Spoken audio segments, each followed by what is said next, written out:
Oh, did that stop? Did that stop? It wasn't on. It wasn't out of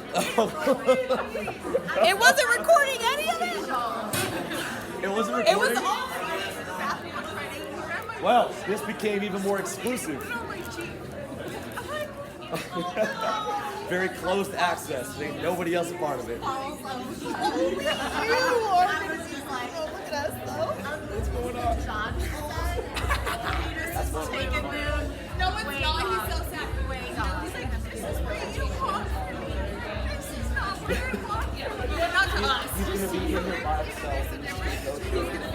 All the questions, all the commentary, none of it. No, he's gonna ask some of us to sit back. Again, one part one, we're just going to have to, you know? I was like, with don't say big elbows. Don't make it weird.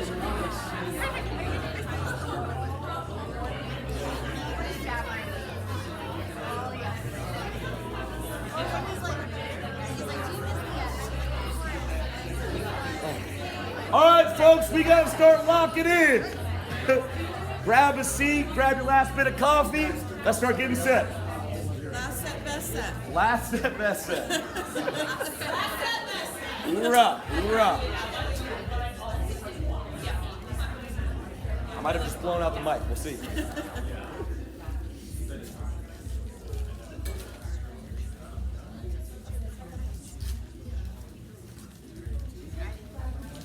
Okay.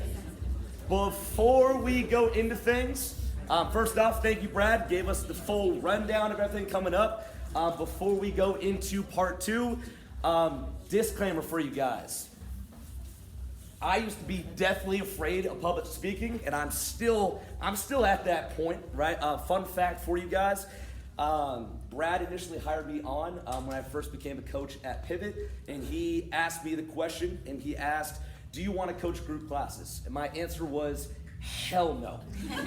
Absolutely not. Absolutely not. And that was for one reason only. I don't want to talk in front of a bunch of people, right? That was scary as heck to me, all right? Fast forward to where we are now. I absolutely love coaching you guys, and I love the opportunity being in front of you right now. So really just the only lesson I have learned from that right there is that uncomfortable things that challenge you, do make you better, all right? So bear with me here as we're going through this second part. Again, thank you guys for being here. It's a lot of fun for us, all right? So kicking off part two, getting into it. Keys to macro success. That's what we're gonna be covering right now, all right? So the number one, biggest key to macro success, coming up right here, consistency.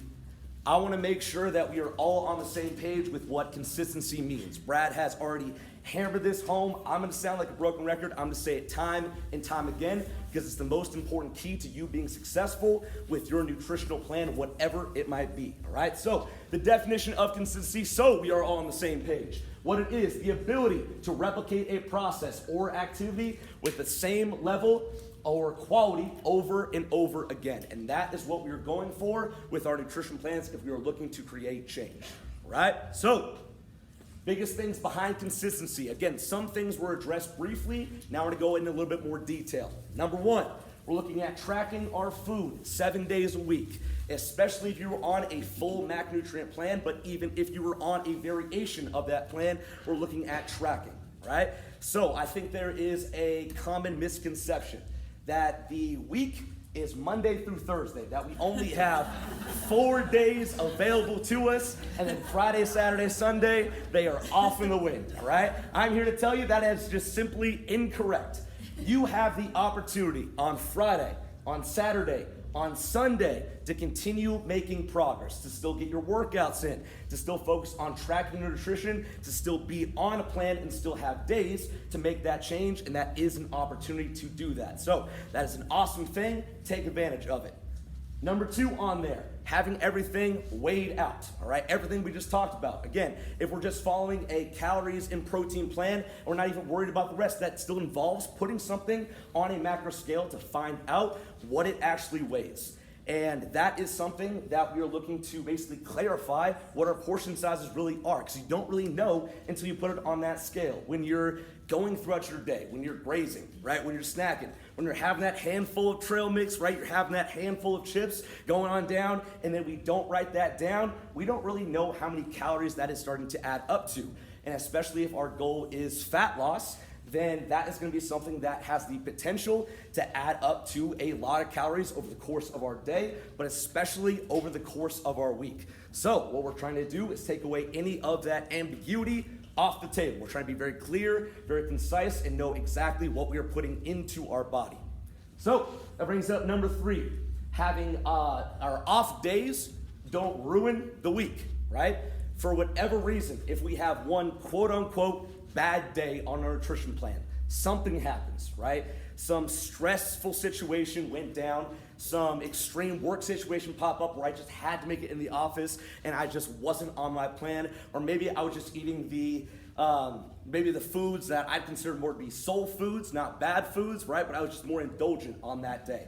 I don't let that day, maybe that was Friday, affect the rest of my Saturday and Sunday. I don't say, hey, just because I was off plan on my Friday, screw it, that's it, the rest of my week, off the table. No, right? The next day, we get right back on it, get right back on plan. That is the best thing to do, right? Cottonmouth's already hitting. Good sign early on. I'm just gonna have you guys wonder what the mysterious orange liquid's looking like, all right? Talk about that later. That's the key to success right here. All right. Next thing up to bat, that carries over into avoiding the hangover effect. So going into more detail on what the hangover effect is. Definition of the hangover effect: when one bad decision leads to another. Take a look at all those lovely faces on that screen. We might have felt like that at one time or another, all right? So, a hangover effect. We're gonna use Brad and I as the comparison here, all right? When one bad decision leads to another, right? We decided to hit the town, all right? We're going out and we're just getting toasted, all right? So, started off at home, right? The pregame was hitting. We were down in some shots, right? Terramont Tequila's that man's go-to, right? He's just throwing them back, all right? Obviously, not tracking those. No way in heck, right? Didn't write it down, didn't put it on a scale, didn't measure it out. We're just going for it, all right? Now that we're feeling good, right? We're feeling high, we're going for it, all right? We're now going out to the club, all right? And when Brad hits the club, y'all, oh my gosh, all right? All the things we work on in class. We talk about ugly butt in this room, talking about all of our pelvic tilts, right? All those were happening on the dance floor, right? So, if you haven't been in a muscle camp class, you have to look forward to, all right? So with that, right now we've built up an appetite, all right? We've been dancing up a storm. We've been hitting the booty moves, all right? After that, all right, appetite has been built.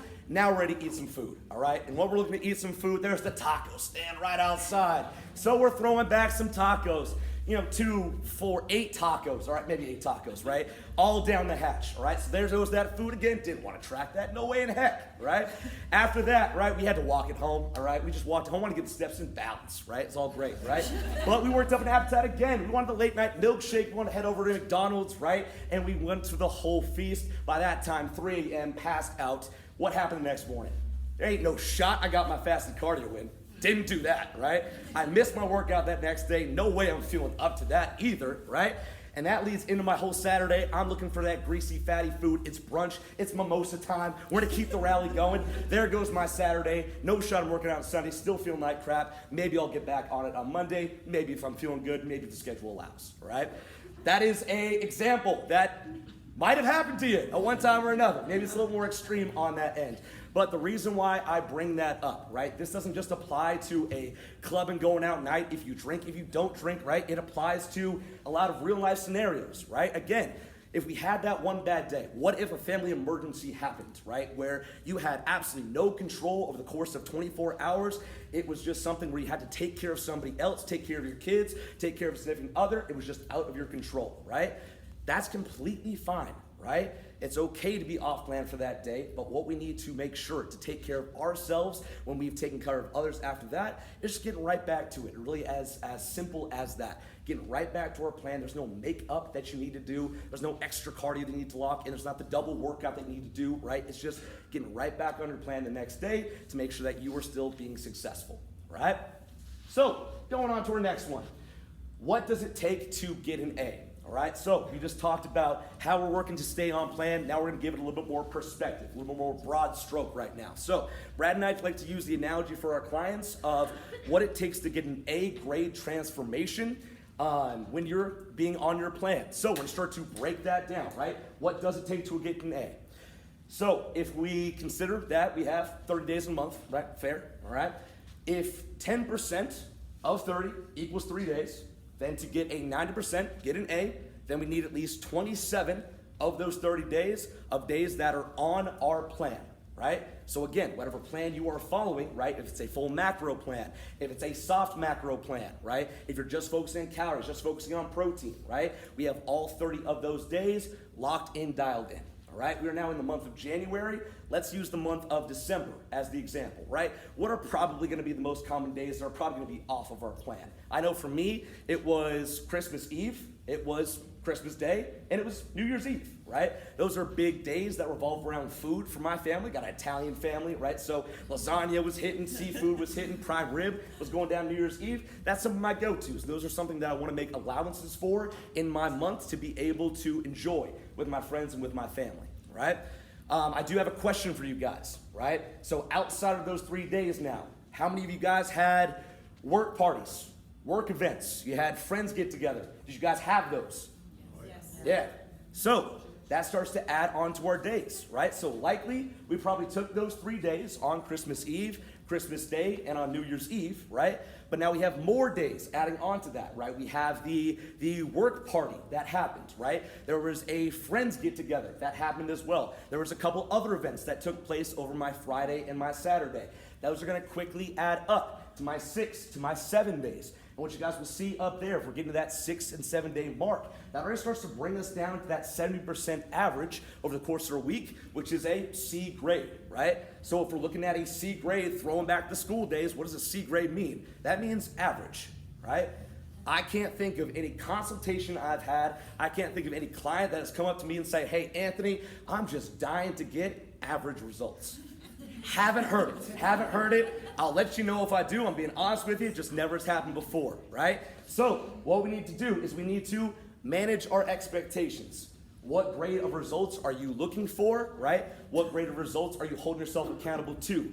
If you did not see the change that you wanted to see in the month of December, be honest with yourself, start to look back, right? How many days were you off of your plan, or did you have a plan at all, right? That's what we want to help you guys take care of today.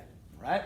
So, next one out to bat. If we are shooting for that grade A results, that is not gonna happen by accident, right? That's gonna involve planning ahead. So, going on to our next one here. First step of planning ahead, if you want the A, we just use the month of December as the example, right? Just went over that. What we do need to do is we need to track our food ahead of time. This is one of the most crucial steps. All right, so for any one of these goals, for any one of the plans that Brad spoke about, they all require planning in advance for it, right? If you have this goal, there's little to no shot that it's gonna happen just by accident, right? The chances that you're gonna close your eyes, throw that dart, and hit that dartboard on the bullseye exactly, right? There is a chance. Are you gonna do that time and time again? Probably not. I don't think we have any dart pros in here. Let me know if you do. That's kind of a cool skill, right? But that is why we want to track your food ahead of time. So what does that involve? When we track our food ahead of time, what I typically coach, typically guide, is that we track our food the night before, right? Doing it the day in advance. And I like to make that a habit, make that a routine. So when I'm brushing my teeth, I'm also simultaneously logging my food on my phone, right? If I'm sitting down on the john, right? No better time to start logging my food for that next day, right? You guys are already scrolling already. I know you are, right? We all do it, okay? So we just want to make sure that, again, we can fill that habit that we're already doing with something else so it doesn't add more time to us. Some of our most successful clients, and no, I'm not lying to you, plan ahead their whole week. Allie is a perfect example of that. She is a rock star. She is making transformations. She plans her whole week in advance. I can already see all of her gold star within 10% of her macronutrient goal locked in for the next week, laid out through Sunday, right? And that is what guarantees success. I'm not saying you have to do that, but I'm saying if you guys live lives that are more stressful, right? That you're just working nonstop, you have the 60-hour, 70-hour work week grind going down, more or even less than that, whatever it is, right? If you have family responsibilities, the more stressed you are, take that stress off your plate, plan ahead for it, right? The more time you can plan ahead for those things, again, the less stress in the circumstance, in that situation, they can just take off of your plate. So the next step to planning ahead is going to be meal prepping. We talked about this briefly before, now we're gonna cover it in a little more detail. And really, meal prepping is very simple, it does not need to be overthought. What meal prepping is you're cooking food in advance, right? That's all you're doing. So there's a couple ways to do it, but essentially what we recommend is bulk cooking up your foods or batch cooking up your foods. That's what we're going for, right? So how I personally do that, right? I'm looking at my major macros. I'm trying to follow a full macronutrient plan. So what I want to do is I want to be able to have my protein source, my meat, which is typically chicken or beef. I want to have my carb source pre-made as well. For me, that's basically rice or oats or cream rice that I can cook on the spot. So all that's ready for the day, right? And then I want to make sure I have my vegetable source ready to go. That's another one for me. That typically takes a lot of time, right? If I'm roasting up a batch of vegetables, it just takes a little bit of time in that oven. I got a plan for that. And from there, I just put it in either gigantic Ziploc bags and just have it in my fridge, or I can portion out as I go, right? And that's what works best for me. I can kind of grab and go throughout my day. But if you're an individual that, again, leads one of those more stressful lives, especially if it's more of a 9 to 5 work job, right? You're not gonna be coming home. You're gonna have that brief lunch break, probably 30 minutes, go out in the car, be able to get some food down. So what you'll need to do is you'll need to portion out that meal prep, right? And again, this can vary based on your schedule, but if I need a couple meals to fill in during my work day, right, then I want them already pre-portioned out with the right, again, balance that fits my plan. So the right protein serving, carb serving, fat portion in that meal, and it's already in that container. All I need to do is just grab and go, right? Grab a couple of those out of the fridge, take it on with me. All I need to do is eat it from that point. It's a very important step, right? But then it's all taken care of from there, all right? So, what we need to consider with our meal prep. Again, just talked about portioning it out, but number 2 is how long is it gonna last us, right? So again, this is gonna be dependent on you. This is something that we're gonna need to determine, right? How long is that meal prep gonna last you for? So I can't tell you the amount of times that I've had clients come up to me, I've had individuals come up to me and say, Anthony, there's just no way in hell I'm gonna be eating my leftovers on a 3rd or 4th day. I can't do it, I can't stomach it, I don't wanna eat those, right? And I'm here to tell you, that's completely fine. That's completely fine. But what you need to do is you need a plan for that, right? If you know on day 3 that I just hate the leftovers that I have in the fridge, I can't get them down, I don't want to do that, right? No problem at all. That just means that on day 2, you need to be ready. You need to have groceries available, right? You need to be able to go to the store, get your grocery shopping done, and then with that, right, that needs to also be cooking up your food. So on, again, day 2, I gotta have my food shopped for, bought. I need to have my food cooked up and ready to roll and all portioned out so I'm ready for day 3 on that Wednesday. Personally, for again, Brad and myself, we can last longer, right? I could do leftovers for a long time. I'm not gonna say the exact date, right? I don't wanna be judged in this room, but I'm saying I can make my food last for at least a week, all right? At least a week. So 7 days. So that means for me that on day 6, I need to have my game plan. I need to have groceries ready to rock and roll. I gotta have that time set aside so I can cook it up, right? That's what fits my schedule best, but you need to take the time to think, okay, what does my week look like? What do I need to plan out? What events do I have coming up? Am I gonna be able to get to the store? And y'all, I got some really good news for you, right? It doesn't matter if it's 10 p.m. at night, right? If you're getting off at work, if it's 11 p.m., even at that, good news for you guys. It might be inconvenient, but what you have the ability to do, we have Winco right down the road. It is 24/7, right? It might be an inconvenience. Do I want you shopping at 10, 11 p.m.? Hell no, right? That's inconvenient. Again, that just adds more stress, but I'm saying you can do it, right? So that is an option that's available to you. Other options, if you're saying, hey, Anthony, I cannot get to the store. My car is broken down, all hell has broken loose, there's a meteor that just dropped right down in front of my doorstep, I can't leave the house. Then I got good news for you, all right? you have an option. You have Instacart, right? So, Instacart, if you guys don't know what Instacart is, it's an app that you can download on your phone, right?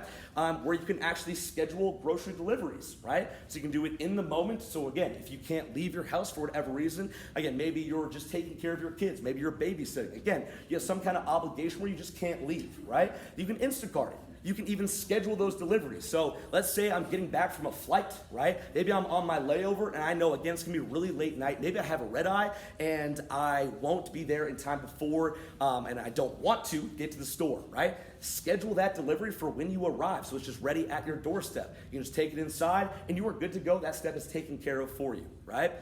Other options.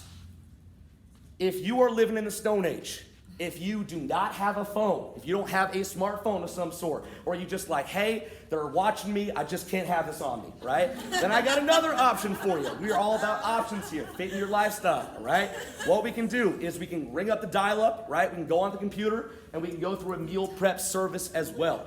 So if you're telling me that, again, for whatever reason, that Instacart, the going to the grocery store just didn't fit for you, that's okay. You got another option available to you, right? You can go through a meal prep service. And again, if you hate cooking, great option for you as well. Or if you're like, my cooking just is terrible and I don't want to eat it, hey, have other people do it for you, all right? So this is very simple. Really, all you need to do is pull up Google, right? Type in meal prep services in Idaho, but some examples of what pop up for you guys.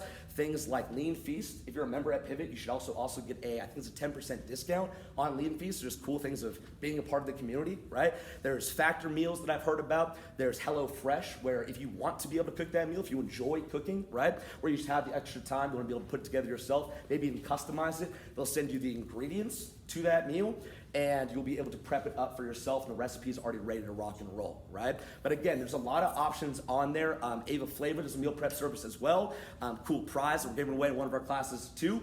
She makes some great options. It's been trial tested by some of our members in our classes. So again, just what we're saying here, we got options. We got options. So next one coming out to bat, this is here as a reminder, right? Where there is a will, there is a way.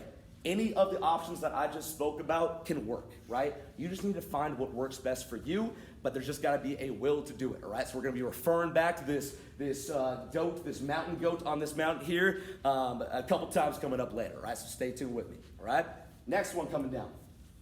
What we're going to talk about next is we're going to talk about what our most successful clients plan ahead for, all right? So next up here, what do they plan ahead for? They plan ahead for travel. They plan ahead for holidays, for parties, for girls and guys nights out, for family gatherings, for work parties, for meals with their bosses, with their clients, with their coworkers. They plan ahead for these events, and we're gonna help you guys break this down even further. So, again, reiterating, they go in with a plan. So, next up to bat. We're going to talk about traveling with the goal of staying on plan. And we're talking about traveling. I'm not just talking about traveling across state lines, internationally, right? It all applies to that, but it also applies to our social settings. Applies to, again, when we're just on the go, right? This could just be your daily life. We're going through all these tips and tricks that apply to all these scenarios. So, next at the back here. First, I'm going to establish what mode of travel are you taking. Obviously, now this one does apply to more of that broader scope. We're talking about a trip that was planned, all right?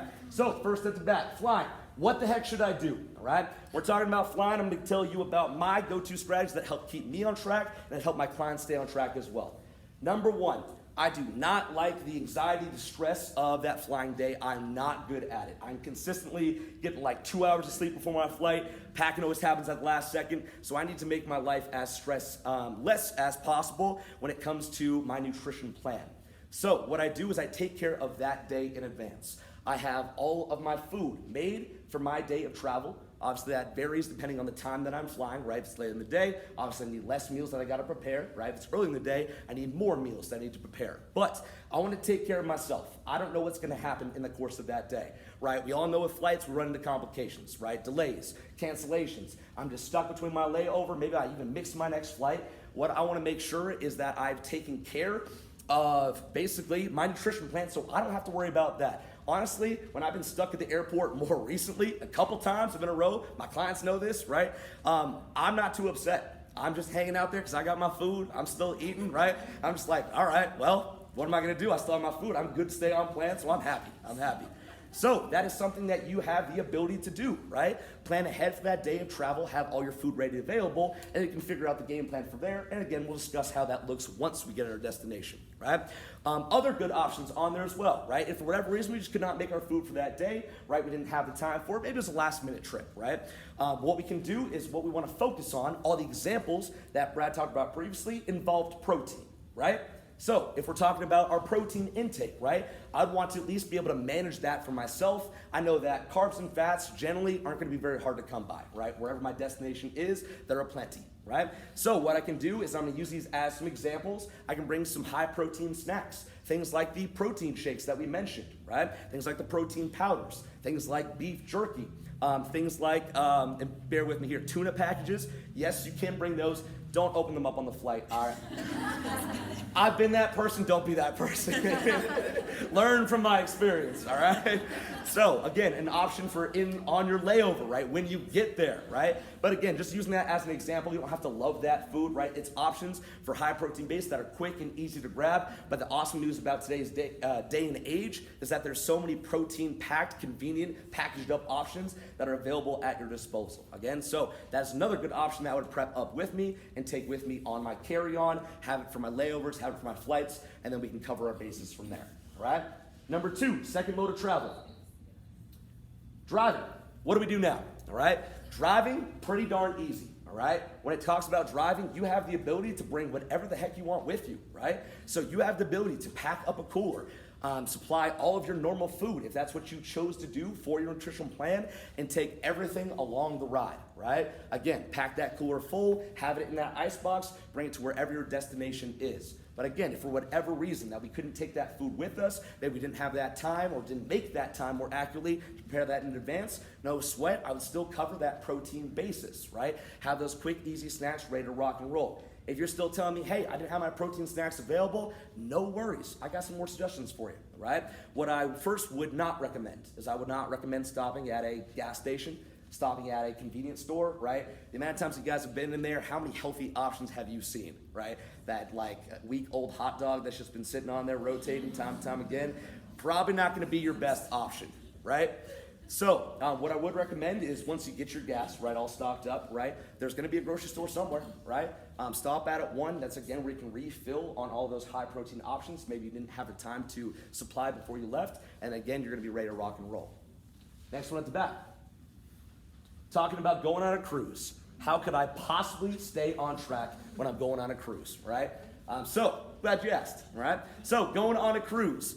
First thing at the back does not really relate to your nutrition, but ties into our energy adventure. What you're gonna have. You're gonna have a gym. You're gonna have a gym. There's gonna be a gym available to you, likely on that cruise ship, so we'll still have the ability to get your workouts locked in, keep your activity levels still building up, because we know that does tie in to our energy balance equations, right? Energy in versus energy out, right? That's where we talk about our caloric deficits, right? So something good to keep in mind.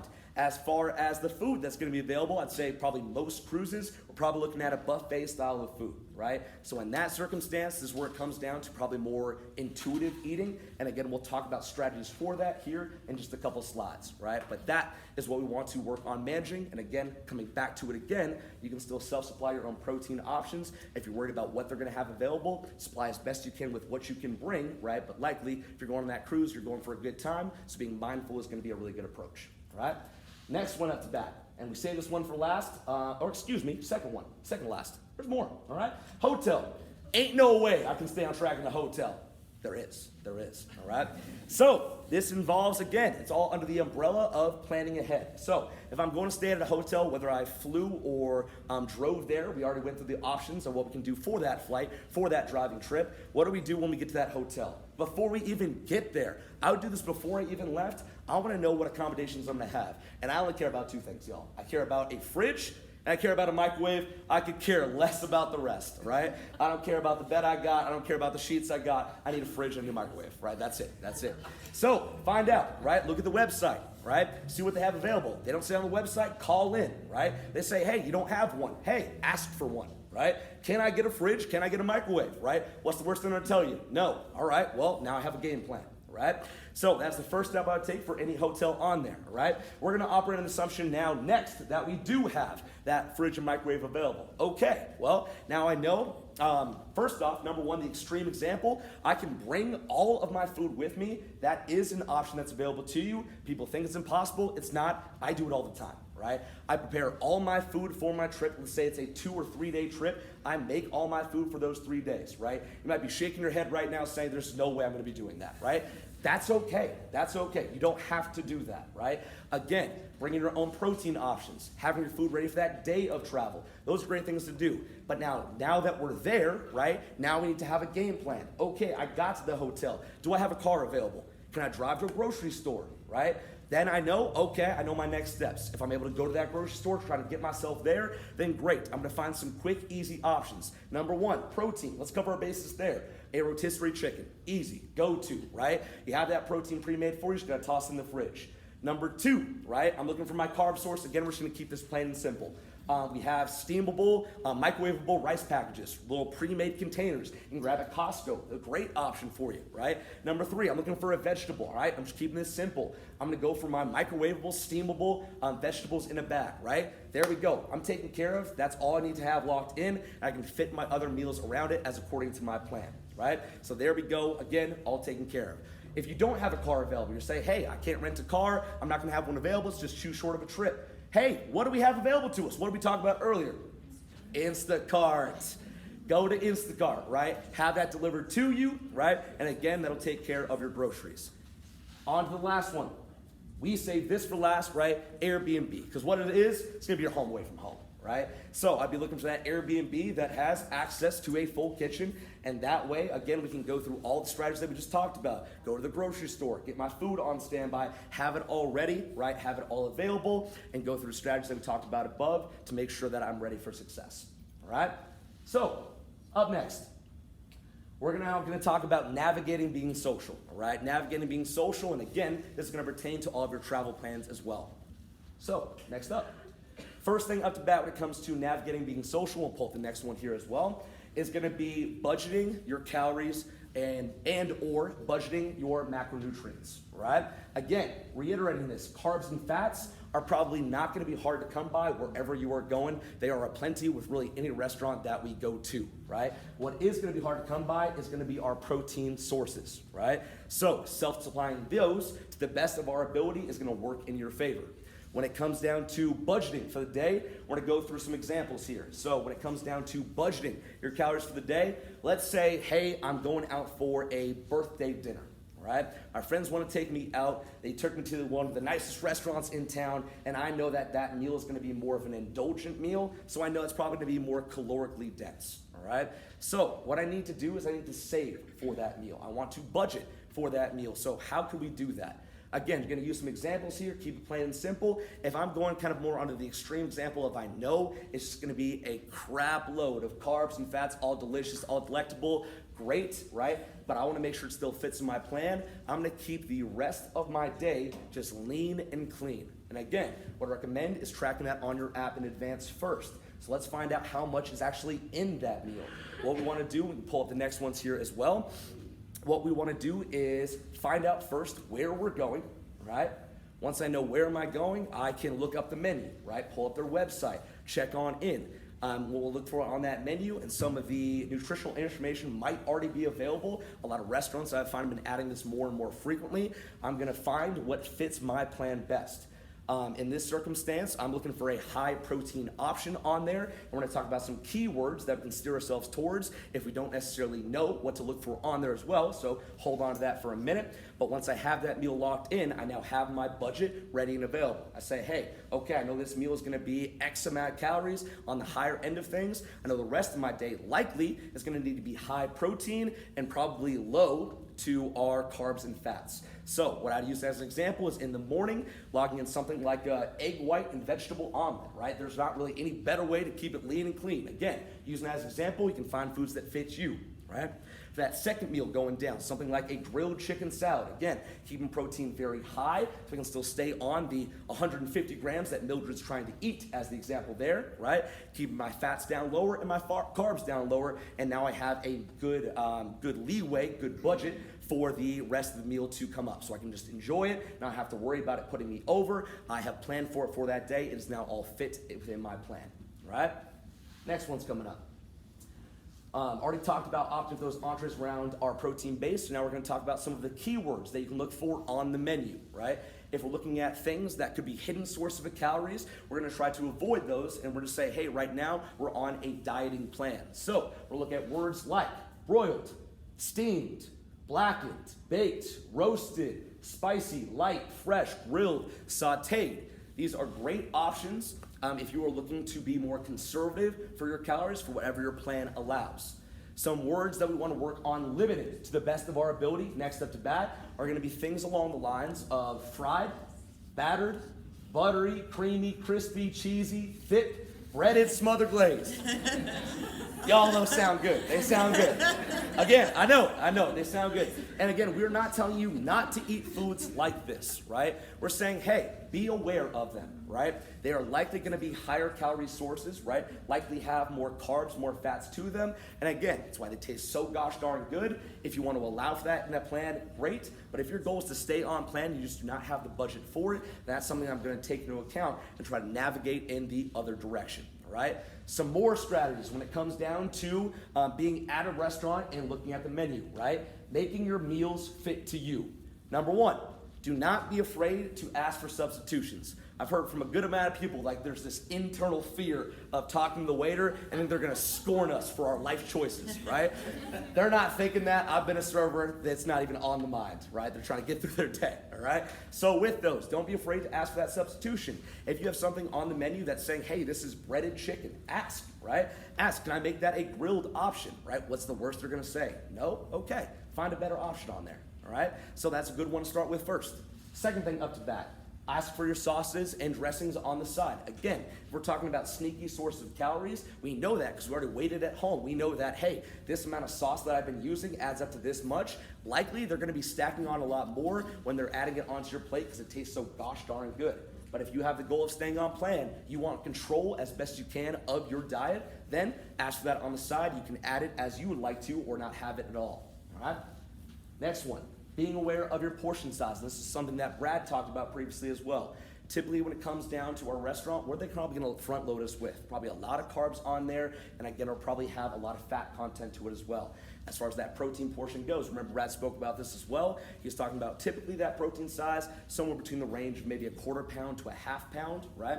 So again, probably a low to moderate protein source, but probably gonna be loaded up with our carbs and with our fats. And the awesome thing just about living in the US of A is that they just stack up that plate, all right? But again, I have this goal of staying on plan. So what I might do in this situation, if I see a gigantic portion set down in front of me, ask for a to-go box at the beginning of the meal, split that meal in half. Either saving it for later, so it's another meal they can add onto your plan, right? Or maybe you don't eat it at all. Again, that's something that you need to consider for what your nutrition plan is.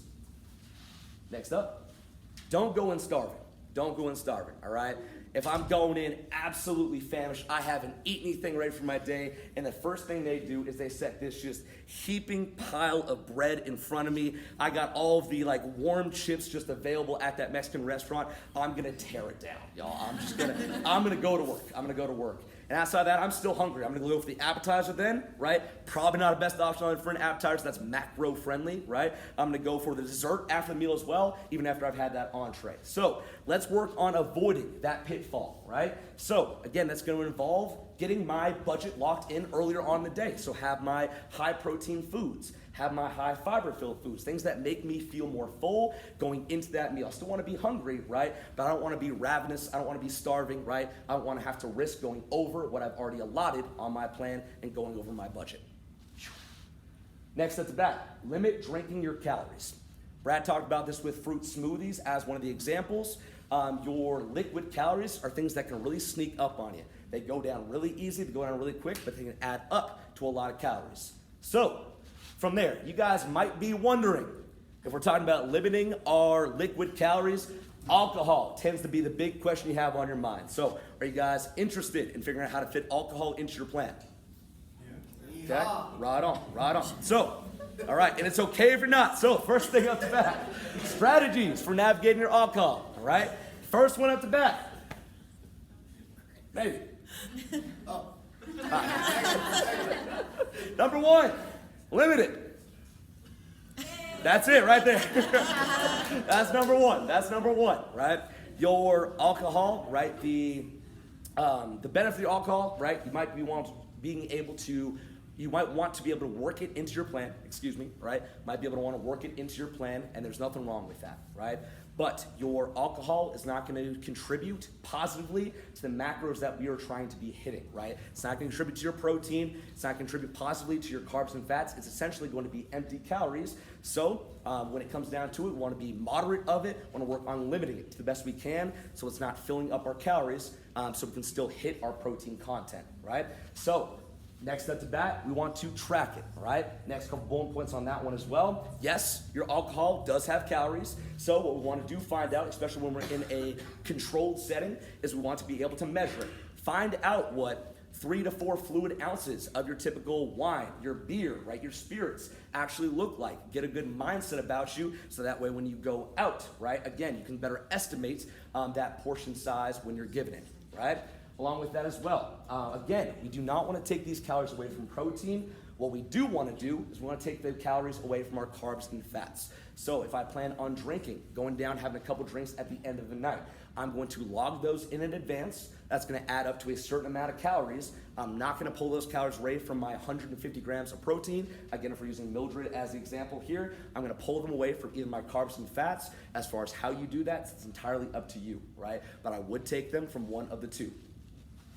Next up, want to watch for sneaky calorie wasters. So some of those can be high calorie, sugary mixers. If I'm going out to a Mexican food restaurant, I'm trying to work on avoiding those chips. Now I'm trying to avoid drinking my calories. I wanted to go with the margarita, right? The margarita mix within that's going to be loaded up with that sugar content that makes it taste so gosh darn good. I'm not telling you need to steer away or avoid sugar entirely. I just want to give you guys a heads up. That's probably going to be loaded up with a lot of calories with that sugar as well. So something to keep in mind. We can also go for alternatives, right? Adding a calorie-free mixture in there along the lines of a club soda. Next at the bat, opting for things like your clear spirits. Things, again, that you can kind of see through that glass typically tend to be lower calories and can be good options or good replacements, again, if you're going in with the goal of staying on plan. I'm assuming that's why you're in here today. Next one up that, again, choosing macro-friendly alternatives kind of all falls under the same umbrella. So that's going to be how we work some tips and tricks on navigating those strategies. Next at the bat, you might be now asking, after we've talked about all of the above, we've talked about some recommendations of when you get there. Now we really haven't talked about where to go when eating out. So, would that be helpful information? Yes. Right on, right on. We still awake a little bit? Yes. Yeah, okay. We'll be standing up here shortly. Stay with me. We're almost there, right? So, if we need some ideas, we got you. I'll take you under my wing. I'm going to show you the way, all right? So, next up with that, number 1.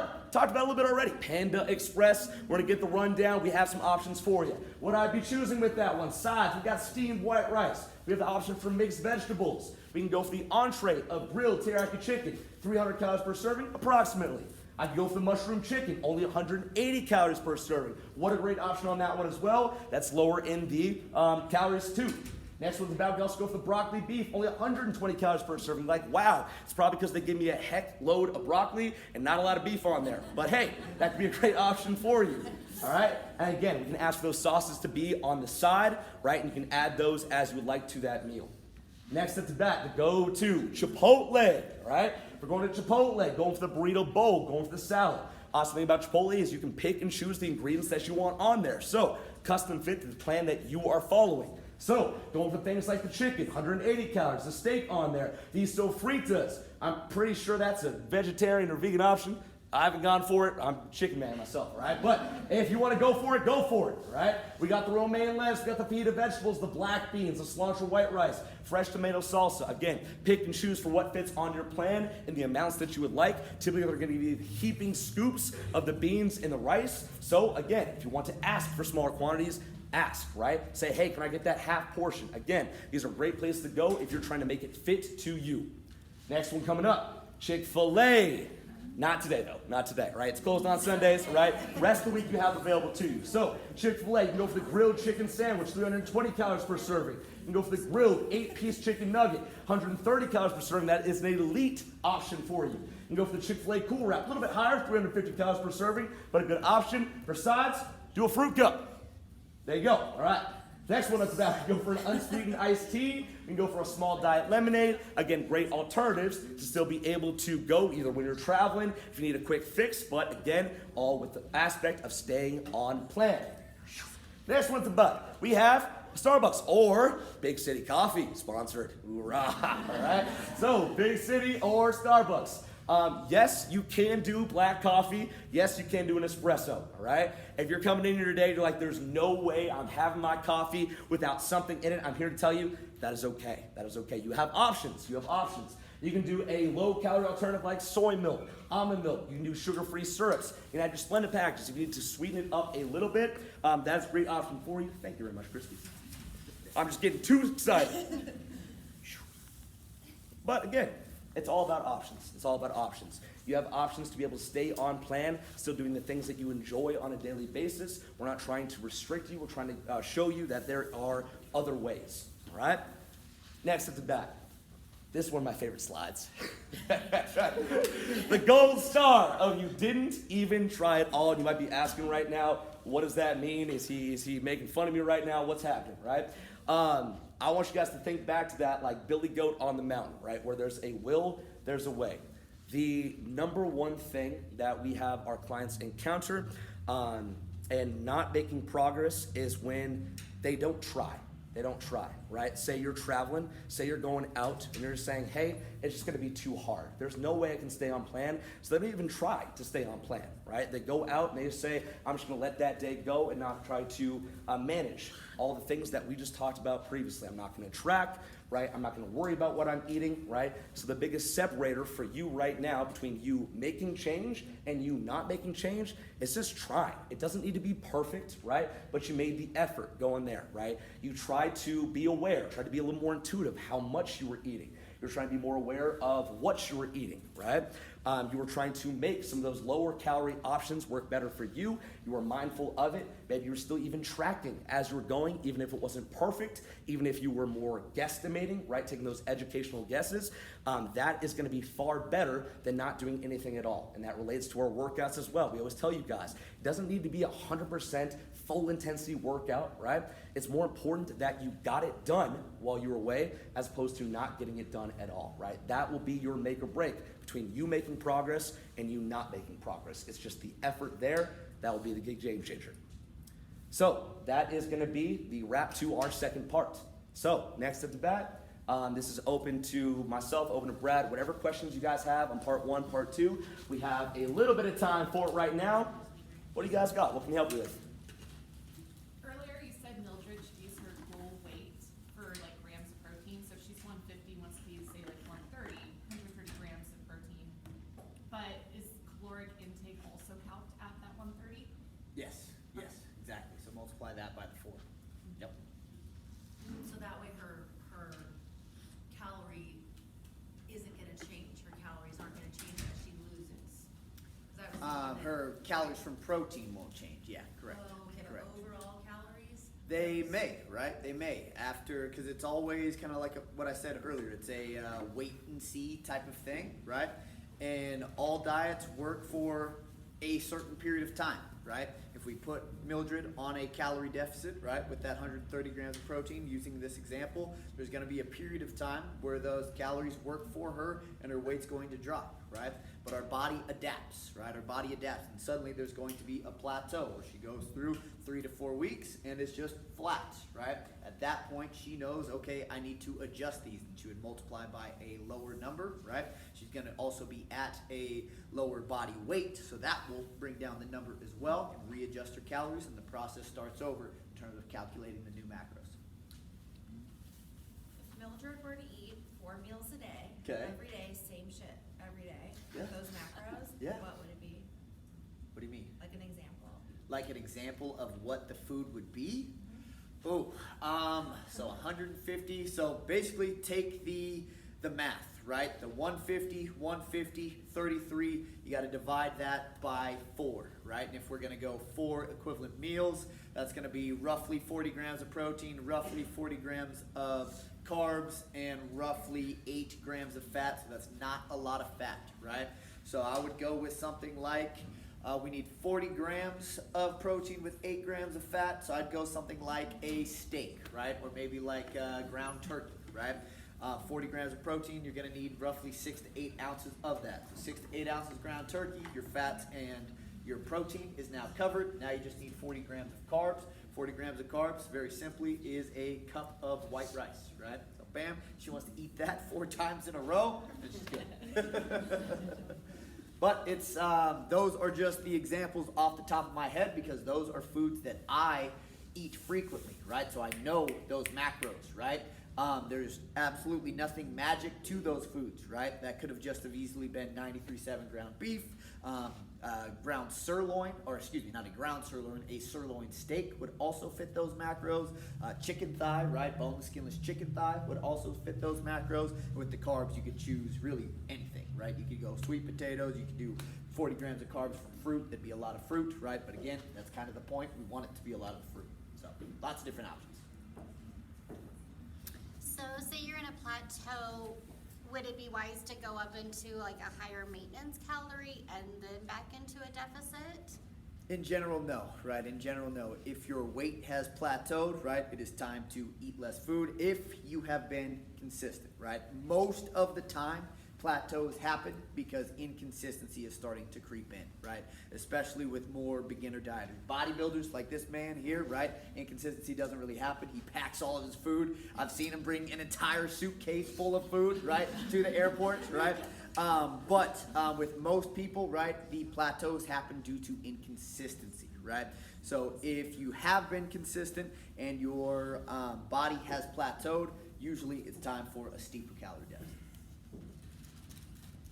Question regarding intermittent fasting. So earlier you had mentioned, you're going to have to slam a lot of food if you're fasting all morning. Yeah. Does it inhibit or encourage just success if you're doing that? That is a good question. It's a very nuanced answer. It depends on the person, plain and simple, right? It depends on the person. Me personally, I'll just use me as an example. I intermittent fast because I have early morning clients and I am lazy. I don't like to wake up in enough time to make breakfast, right? I'm here at 7 a.m., right? So oftentimes these guys know I'm showing up right at 7 a.m. because I woke up in just enough time to get here, right? So I hadn't had breakfast, right? And then I'll have a number of sessions right back to back to back. So my first meal doesn't really happen until usually around noon oftentimes, right? But I am also really used to eating high protein, right? So contrary to the examples I used earlier about a lot of people not being able to get 75 grams of protein in a meal, I can do it no problem, right? So if I'm typically going for 180 grams of protein, right? So I can split that up into 3, 60, 60, 60. That's easy for me, right? So it works for me. So it's successful for me, right? But someone else, it might not be successful for, right? And then you also run into kind of the feelings of hunger, right? If you are going for long periods of time and you are hungry at the end of the day, right? Then that temptation starts to creep in late at night and people start to make not the best decisions. So it's very individual dependent, right? Like anything, right? Try it. If you want to do it, try it for 3 to 4 weeks. Set up your calories, set up your macros, set up whichever level of carbs and fats you want to, right? Set yourself up on an intermittent fasting plan, right? And just see how you do, right? How do you respond? If you're constantly finding yourself hungry and you're constantly going off plan because you are hungry or you're struggling to get the calories, you're struggling to get the protein, then you have hard evidence that, hey, maybe this isn't the best option for you. Let me regroup and try something else. Okay? Nutrition is all trial and error, you guys. It's all trial and error based around consistency. The stupid consistency, the adherence, being that mountain goat hanging on the ledge, right? Being determined, that is what it's all about. Other people have this question. What about, I know there's usually a stigma with eating a lot of animal proteins and cholesterol. Can you address that a little bit? Yeah. So cholesterol is largely a genetic thing, right? And it's kind of an old way of thinking that animal proteins, eggs, stuff like that really spike your cholesterol, right? The best way to manage your cholesterol, in my opinion, is honestly through exercise, right? Most of us don't exercise quite often enough, right? And if we increase our cardiovascular activity, we increase the amount of strength training we do, and you do that consistently over a long period of time, more than likely you will see the cholesterol come down with it, right? But it's important to note we are not doctors, we are just personal trainers, right? You should consult your doctor because that does impact your heart, and that is not our profession. So, disclaimer there. What's up, Phil? Do you guys take creatine? Totally, absolutely. And we encourage everybody to take creatine as well. It is one of the safest, cheapest supplements that there is out there. And in addition to a bunch of muscle building benefits, right? It also has a bunch of like new cognitive benefits and stuff like that that are coming out more recently. Super affordable, very well researched, very well studied. It's been kind of in the fitness game for a long time, right? So in terms of if there's a supplement you could trust, I would say creatine is one of the number one. You want to look for knockoff, not really knockoff, but like alternative forms of creatine, right? You're looking for creatine monohydrate, right? You should be able to buy a large bulk bag of it for very cheap, like $20, $25, right? If you were getting small quantities for $40, $50, stuff like that, you are getting absolutely ripped off, and it is completely unnecessary, right? You want creatine monohydrate. There's other different types of creatine. I completely ignore them. If the ingredient list does not say creatine monohydrate, I do not buy it. Does it matter when you take it? No, that is a very common question. Doesn't matter when you take it, 3 to 5 grams whenever you'd like. If you eat a lot of meat, though, you may not find additional benefit from it because meat has a lot of creatine in it. So I got eating right now. We're off. There's a secret mixture.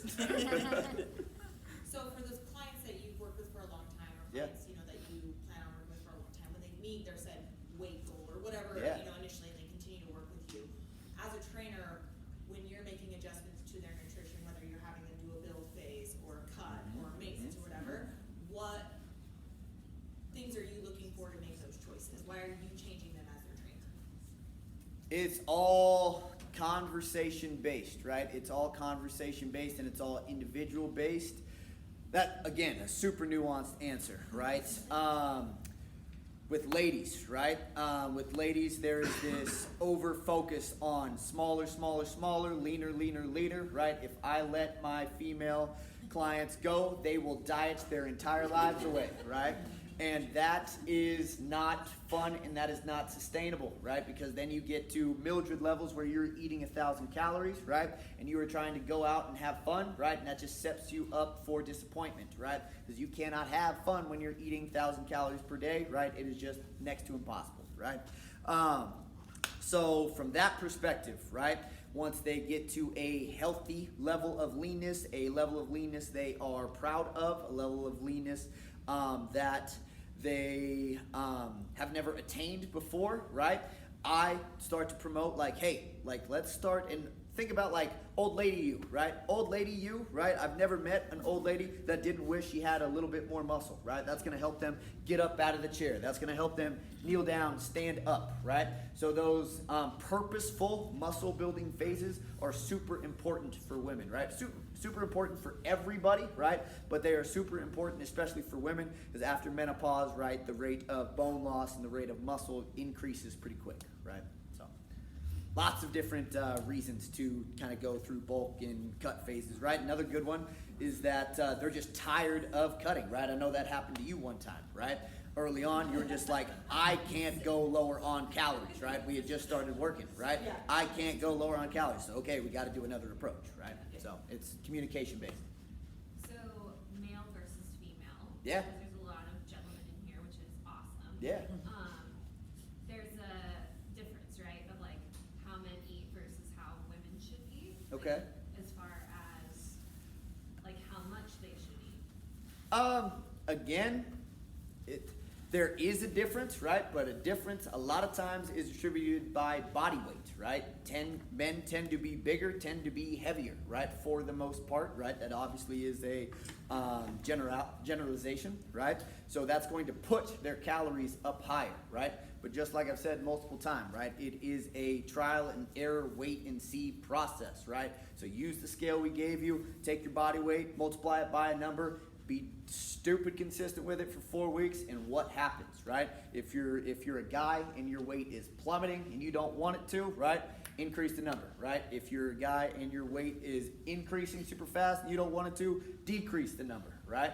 It is all based on your consistency and measurables. Measure the outcomes you want, right? Take the damn progress photos, weigh in, right? I know they're uncomfortable, right? But instead of just like wondering, am I making progress, right? Have some hard data there, right? Have some hard objective data, because we are our own biggest critics, right? We stare at ourselves in the mirror, say, damn it, I've been working so hard for so long, I see no change, right? When your friends, right? Your friends saying, oh my gosh, you look so good, right? What are you doing, right?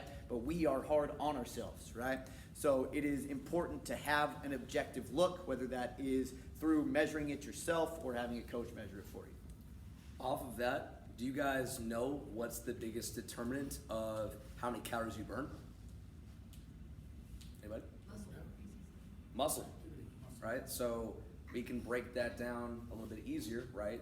We don't really need to worry about men versus women, right? If we just think about the overall generalization, right? If you have more body weight, or if you are an individual that has more muscle mass on their body, right?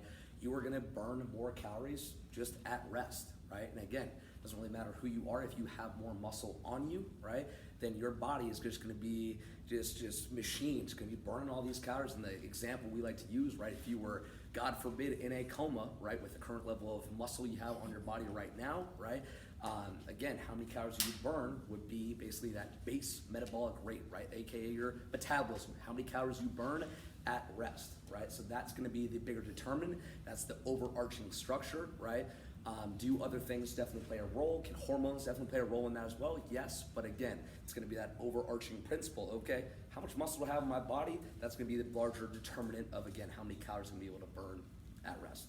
So when you have more muscle, you need to eat more. Yes. And again, gonna vary based on your goals, right? But again, that's the awesome thing about strength training, right? When we're talking about a dieting phase, right? When we're looking at reducing body fat, we don't wanna have to diet on 1,000 calories. It's not fun, right? We're not gonna have a good time with that. So the cool thing about having more muscle on your body, and that might also determine the phase that you're in, whether you wanna build, whether you wanna maintain, whether you want to cut, right? That is the cool thing about, again, having more muscle on you. You might be able to lose more weight if you have more muscle on you and still be able to be at a higher calorie. You might be able to be on 1,300, 1,500 calories and be able to still lose body fat, be able to lose weight and not have to be on that 1,000 calories for your less muscular self, right? So again, really cool benefit of, again, building strength. We're gonna take one more question because we got a couple other slides we want to wrap up with, get you guys all the sweet bonuses. But before the class at 11, if you guys want to come up and ask us individual questions, we'll allow some time for that. You got your hand up? Yeah, I was just curious if you have any, do you think that like cutting and building looks the same kind of regardless of your age, in the sense of like you've got 20s, 30s, 40s. We've just recently hit 50s, which Yeah. I feel like has completely changed everything. Yeah. So is there, I don't know, you know, like even when it comes to like weight training, it's like Yeah. it feels so different than what Yeah. I used to. In short, yes. In short, yes. It is the same, right? You can build muscle, you can build strength at any age, right? It does become harder as you get older and the rate does slow down a little bit, but it absolutely is possible. That is a misconception, right? That I am too old to make change. That is absolutely not the case. My oldest client is 86, right? He's 86 and he has gotten stronger, right? He doesn't follow the nutrition practices strict enough to see a body composition changes, but he's also 86, he doesn't care, right? he just wants to be able to get up, right? So 100%, right? And I'd actually argue, right, if you are getting older in age, right, the more maintenance or muscle building type phases almost become more important, right? Because you don't have as much time before your body starts the natural degrade of muscle, sarcopenia, right? Sarcopenia, your body slowly starts to eat away at muscle as we get older, right? You essentially have two basic tools at your disposal to keep muscle on you. And that is intense strength training, sign up for muscle camps, and a high protein diet, which we just told you how to do it, right? So intense strength training and high protein diet are the only two possible signals that you can give your body that says, hey, keep this muscle on or continue to add it, right? So I think it becomes more pertinent as you start to get older in age, for sure. Okay, couple of quick slides. Over the top, you guys, like Sly Stallone, all right? We encourage all of our muscle campers, all of our clients to go one more. Go over the top, right? Do a little bit extra. Being that mountain goat hanging on the side of the ledge, right? The progress you are looking for is in your effort, right? And we try and model that for our people, right? We try and live that lifestyle. We try and make that evident in the program and in the things we do within the program, right? We try and be examples for everybody. So, this is not just a nutritional seminar, right? We are giving you guys all a bunch of sweet stuff for coming today because we appreciate you being here, right? If you are a muscle camper, right, we want you to apply what you've learned today, right? So, we want you, before we get into that, right, we're going to give you guys all the new Muscle Camps Nutrition Guide, right? That's basically going to be a PDF summary of everything we went through today. That's going to be added to your app so you can refer to it at any time, right? We're going to send you all the slides. We're going to send you the video recording. I do have one caveat with the video recording. I messed up. I was too excited. I did not record my half, but we have all of this recorded, right? But you'll get the slides with it. You'll get half of the video recording sent to you, right? His half is better anyways. From there, we are going to ask you guys, right, if you want a nutrition plan on your app, I want you guys to apply what you learned today and text us with it, right? Do you want to follow soft macros? Do you want to follow full macros? Do you want to follow just calories and protein? You figure out your numbers you want. Text us. We're going to add that to your app on the back end for you, and we'll check in on you from time to time with that, all right? Sweet. For you non-muscle campers, we're not going to leave you empty-handed either, right? We have been texting all of you back and forth, trying to set up that 30-minute individual nutrition consult, right? That is where we teach you, again, how to apply this to your life, right? That's another time, again, for you to ask us deeper questions, right? You're going to get the Muscle Camps online fitness program, the greatest fitness program you've ever heard of in your whole life, delivered to you through the Pivot Academy app. That's going to offer a place for you to track your food. It's going to offer you a place to track your body weight, progress photos, all of it. It is a free fitness program that comes with free help. It is us on the other side of that app, right? So when you do the workouts, we see that, we comment, we give feedback, right? It is the exact same program that is followed in the classes here, right? It's the exact same thing we give to the muscle campers. So we're going to give you that, right? We're going to give you the nutrition guide. We're going to give you the slides. We're going to give you the video.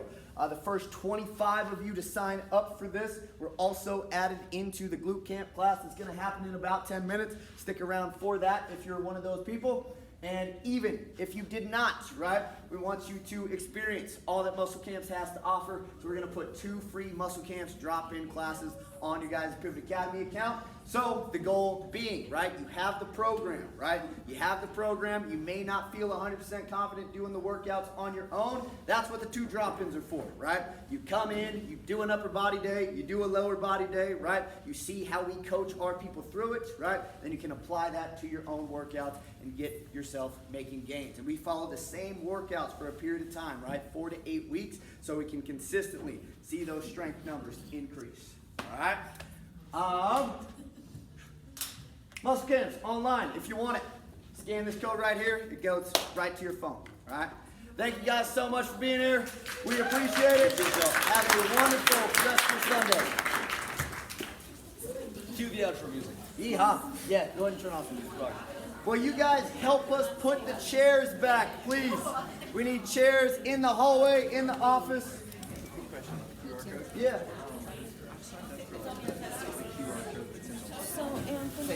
Yes, Christy. You got the Muscle Camps program. through that QR code? Sure.